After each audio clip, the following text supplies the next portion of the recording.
Ang iba naman na nagsasabing, hindi ako magsasawang pagsisilbihan ka araw-araw.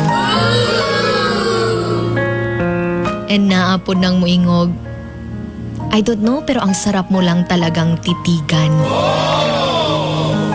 Ang uban ihatod kuha pa ka, may mga pa-flowers pa na puy uban nga tagaan pa kag chocolate.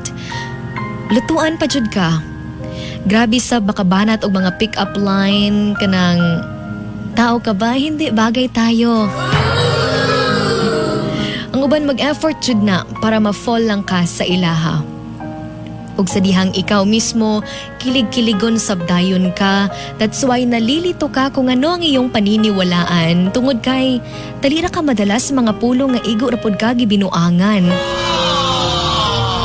Huwag agad-agad ma-fall. Kay pag ma-fall na ka sa iyaha, moabot tayo ng panahon nga fall-an na siya sa imuha, folihan na dayon kaglain ana niya.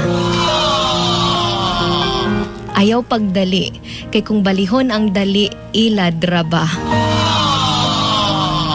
There's no need to rush. If yung bagay na yan ay para sa'yo, ibibigay yan sa'yo sa tamang panahon sa di mo inaasahang pagkakataon. Wala kang dapat ipilit.